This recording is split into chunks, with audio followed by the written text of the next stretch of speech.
Ramasamy the Chief Minister? Why one name? So we are all falling back into the trap, because what we need to look at is who is the best Malaysian who can do the job. Why does TNP want so many of the exco positions in Penang and Perak and only give one to an Indian? So these are issues that even the opposition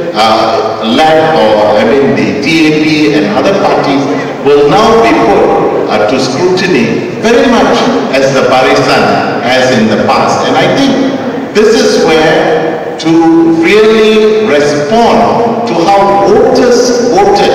Because when the voter voted for an MP, he didn't see the race. He voted for that MP. Likewise, in the context of government positions, we need to be appealing to all races. Thank you, Dr. Jennison. Two signals come to my mind. My watch and the rumbling stomach. So yours must be rumbling too. Now we got 10 minutes.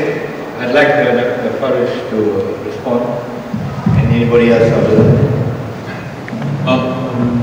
I just like to take up 2 points that were raised earlier. One about the pattern of Malay voting. Someone suggested that this is unprecedented, this swing. Actually, again, as a historian, I'd like to remind you that this is not true. This is not true. We always assume that these communities vote in block terms, and that has always been a consistent pattern. But go back and look at the statistical data from the 70s. In the 70s, in Terengganu, 30% of the Malay rural vote went to the PSRN.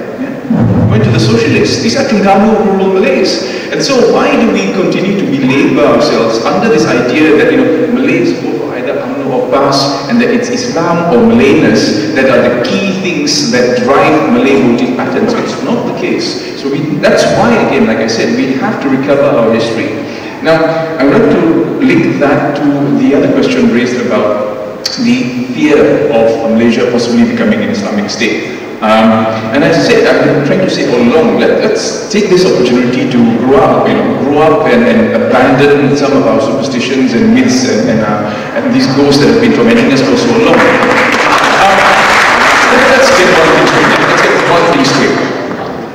The Islamization process and the abuse of the NEP was not done by PAS, it was done by UMNO. Yeah? UMNO is responsible for both.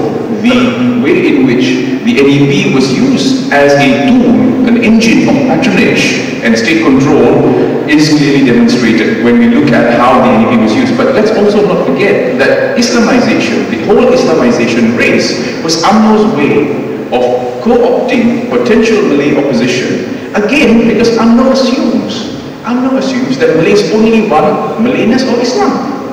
And yet the Malay voters have shown that it's not enough to build mosques.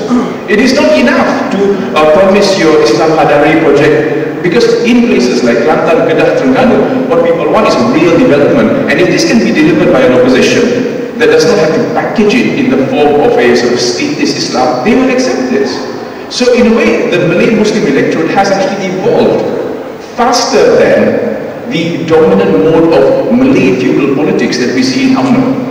Now, I think this actually is a good sign. So to address this question about the so-called potential threat of an Islamic state, and I raise this because I'm someone who does international politics, and I'm very worried to see, just in the course of 1 week, in so many international security and intelligence journals, these commentaries coming up from quote-unquote security experts talking about the potential risk of Malaysia becoming an Iran or a Pakistan or something like that. Well, one, we know that this is just black operations propaganda.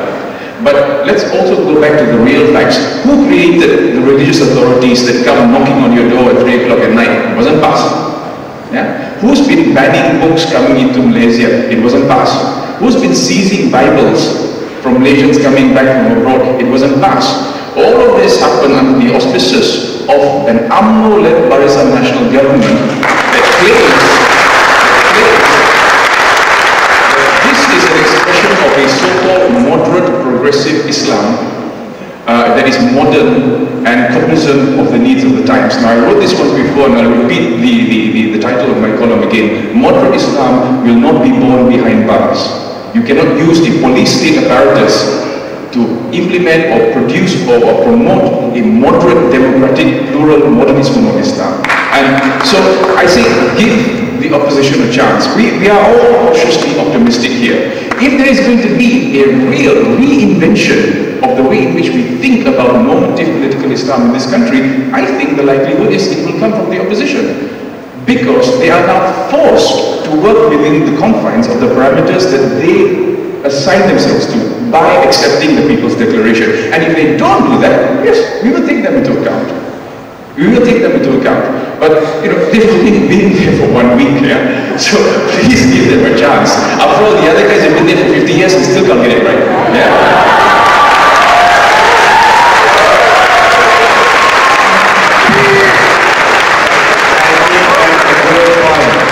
Give them a chance. Now,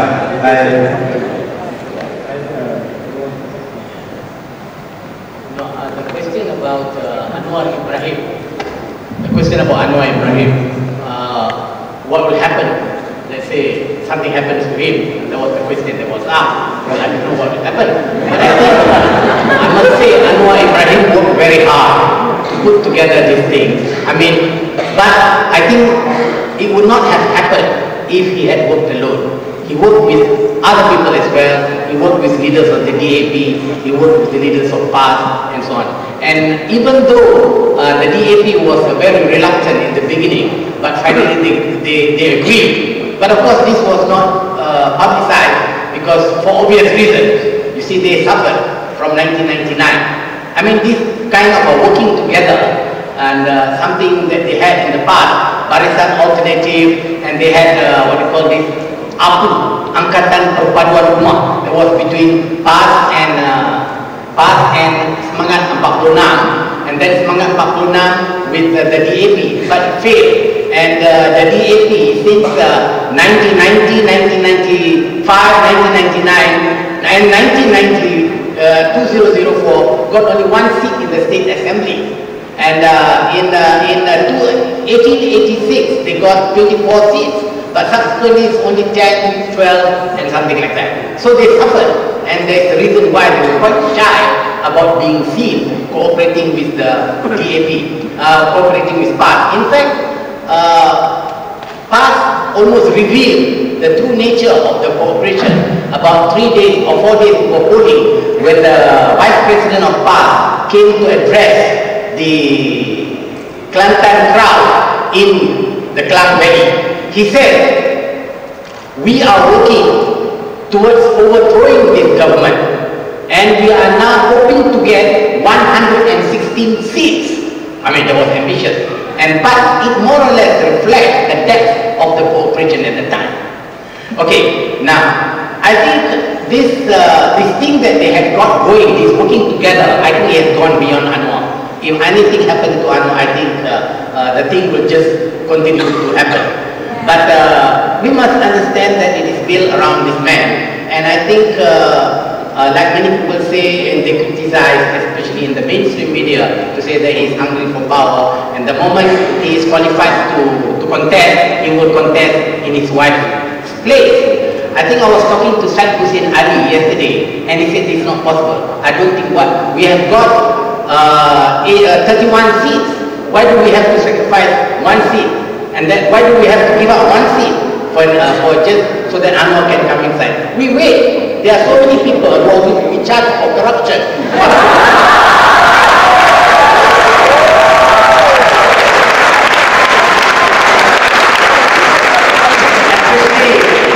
Newly elected BN candidates, they need to charge corruption, and that's an opportunity for Anwar to enter into the fray.